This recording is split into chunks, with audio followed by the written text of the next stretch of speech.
झंडू balm. इस company को सन 1910 में झंडू भट्ट जी ने शुरू किया था, जिसे सन 2008 में इमामी कंपनी ने खरीद लिया था। लेकिन इसकी असली किस्मत पलटी सन 2010 में जब सलमान खान की मूवी दबंग रिलीज हुई।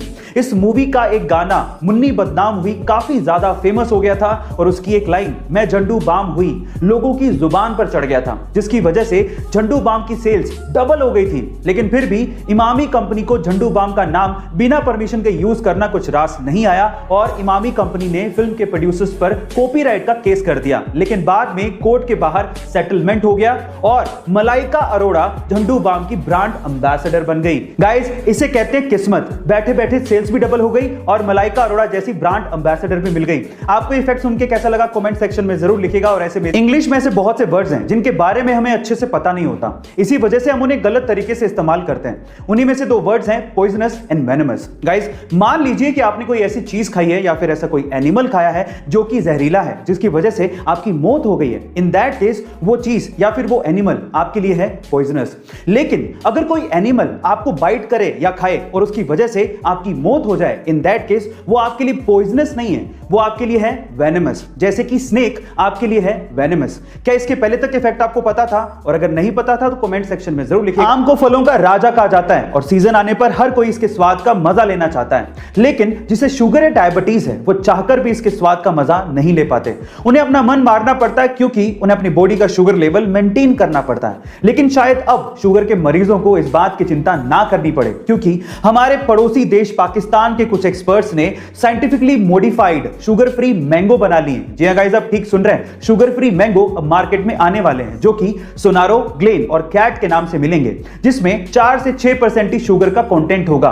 तो अब शायद शुगर के मरीज आम का मजा ले पाए। गाइस, क्या आपको इसके पहले तक इफेक्ट पता था? और अगर नहीं पता था तो कमेंट सेक्शन में जरूर लिखिए। अगर आप फिट और हेल्दी लाइफ जीना चाहते हैं तो आपको आपके खाना खाने के तरीकों में कुछ बदलाव करने बेहद जरूरी हैं।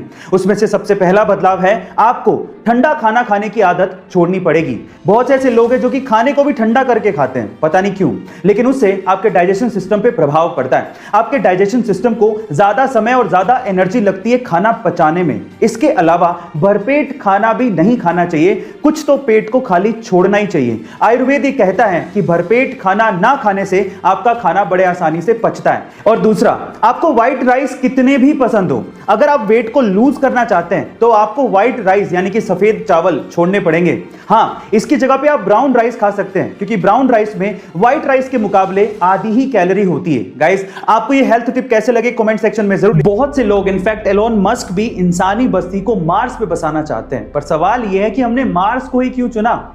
चलिए मैं आपको इसके रीजन बताता हूं। सबसे पहला रीजन यह है कि मार्स ना ही ज्यादा गर्म है और ना ही ज्यादा ठंडा है। दूसरा, मार्स की मिट्टी में नमी पाई गई है। तीसरा, वहां पर पर्याप्त मात्रा में सनलाइट आती है, जिससे हम लोग सोलर पावर पैदा कर सकते हैं। चौथा, मार्स के चारों तरफ एटमॉस्फेयर है जो कि हमें सन से आने वाली हार्मफुल कॉस्मिक रेज से बचा सकता है।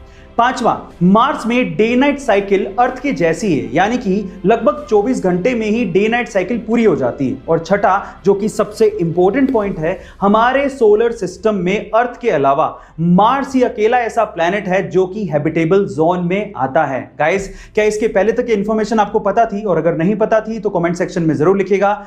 दुनिया में सबसे पहले सुपर कंप्यूटर 1964 में बनाया गया था, लेकिन अगर मैं आपसे सवाल पूछूं कि इंडिया में सबसे पहले सुपर कंप्यूटर किसने खरीदा था, तो आप लोग क्या कहेंगे?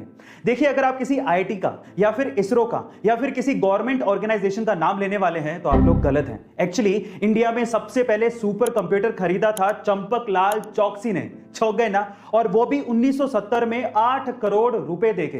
पर सवाल यह है कि इन्होंने ऐसा क्यों किया, मैं आपको बताता हूं। चंपकलाल चौकसी एशियन पेंट के मालिक थे और वो एशियन पेंट को इंडिया में कोने कोने में एक एक डीलर तक पहुंचाना चाहते थे, जिसके लिए उन्हें मैसिव डेटा एनालिसिस करना था, जो कि सिर्फ सुपर कंप्यूटर से ही पॉसिबल था। अब इनके दिमाग की दाद देनी पड़ेगी। इन्होंने सुपर कंप्यूटर 1970 में खरीदा, तब जब कोई कंप्यूटर का नाम तक ढंग से लेना नहीं जानता था। गाइस, क्या आपको इसके पहले तक की इंफॉर्मेशन पता थी? और अगर नहीं तो कमेंट सेक्शन में जरूर लिखिएगा। और ऐसे अमेजिंग वीडियोस के लिए शेयर, सब्सक्राइब एंड लाइक। मिलता है अगली वीडियो में।